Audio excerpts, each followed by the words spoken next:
in Korea, trying to reconnect with her roots, right? Because she was an adoptee, didn't really know her mother before coming back and all that. But all she found was not solace or comfort, because in the end her mom actually passed away, given the fact that she spent a couple of years with her. But because of the language barrier, she wasn't able to really kind of reconnect with the roots and whatnot. Kind of classical, in a way, classical narrative of the adoption narrative. So instead of finding comfort and solace, she found that all her students or all the people she encountered really looked up to her, because she speaks perfect English.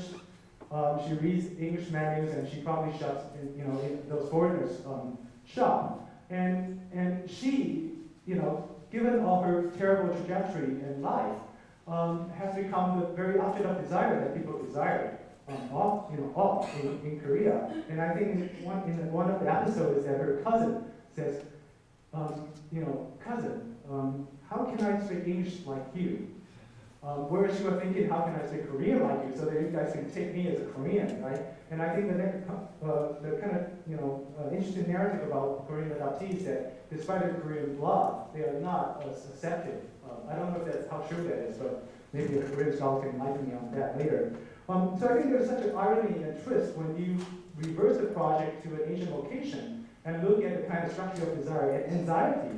And I really like the term that once you provided, which is structure of desire. But I think with desire, it comes a lot with the anxieties that we have, which is so infiltrated in every part of our academic life. From publishing, you have to choose which language you want to publish in. Chinese, maybe 10 points, and then English will be 15. In some institutions that I know, if you publish in English in some international journals, you get another $10,000 NT bonus to your salary. So there are a lot of incentives for the kind of institutional incentive to Americanize or quote unquote internationalize us. But again, as we have discussed, the direction of the orientation of desire has always been directed to one particular way.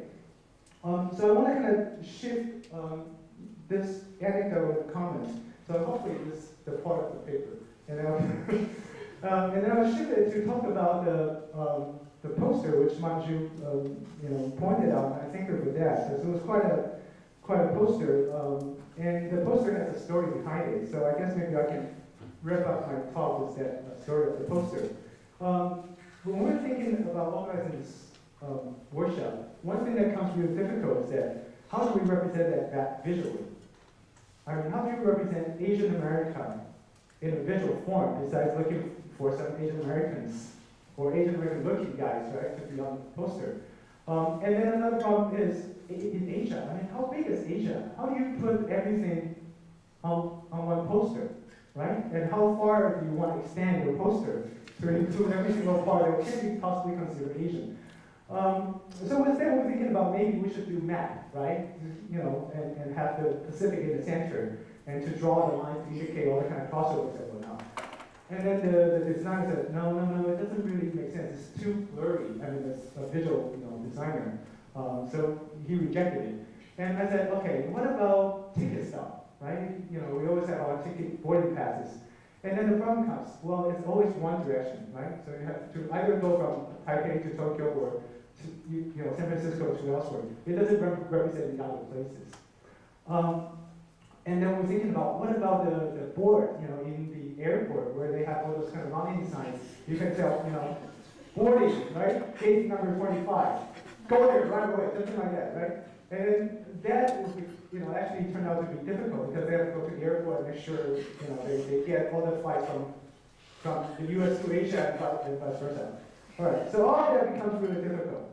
And then what's so funny is that the designer, in the end, created this poster that has a face of Asian American right in the middle, framed with the US $1 bill. Okay? So the $1 bill, well, I mean, if you guys have a chance to go up to my office, you will see that the poster is right on my door. And it's a very kind of perky face that guy looks like, kind of snobbish, doesn't take a pin or whatever. And then it's got I think the hat is on already, and then it's framed in the US $1 bill. And I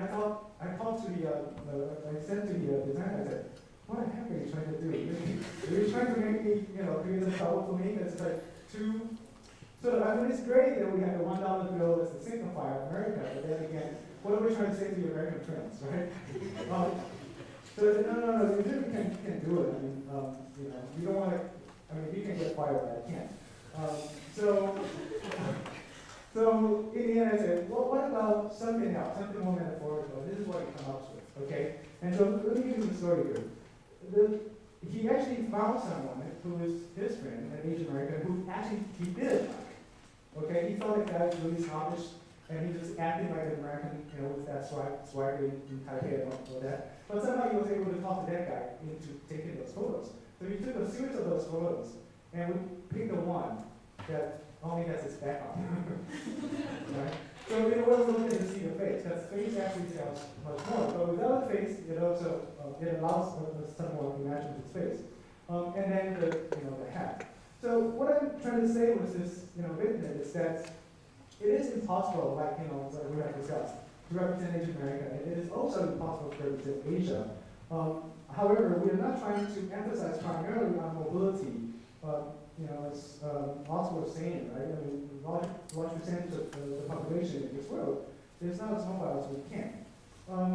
However, by bringing these up, by visualizing this, we are really trying to make an imaginary space, whether it's an object of study, a discourse, or a faraway place. Something that Consul actually raised in her paper about the imaginary and the real. In a way, Asian American is an imaginary subject. So is Asian. I mean, who is Asian here? When you're in Asia, you're always one of one particular nationality, right? Who want to be Asian. But then again, when you're in the US, all of a sudden you become Asianized, right there now.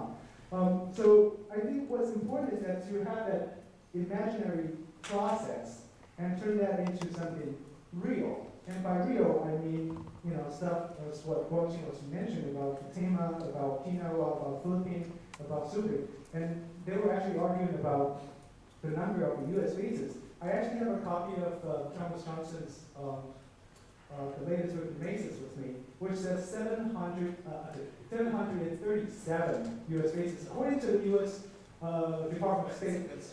That's right, that is a conservative, because it doesn't count all those other little pockets, right? So US admit to a certain part of it, but it doesn't account for the others. Okay, and the reason I want to bring this up is to kind of tie in with a little commercial. I hope if I can. And the commercial also comes with some kind of story. The commercial is this. 2 weeks from now, the 14th, we have a friend, a colleague and advisor, Rob Wilson, coming to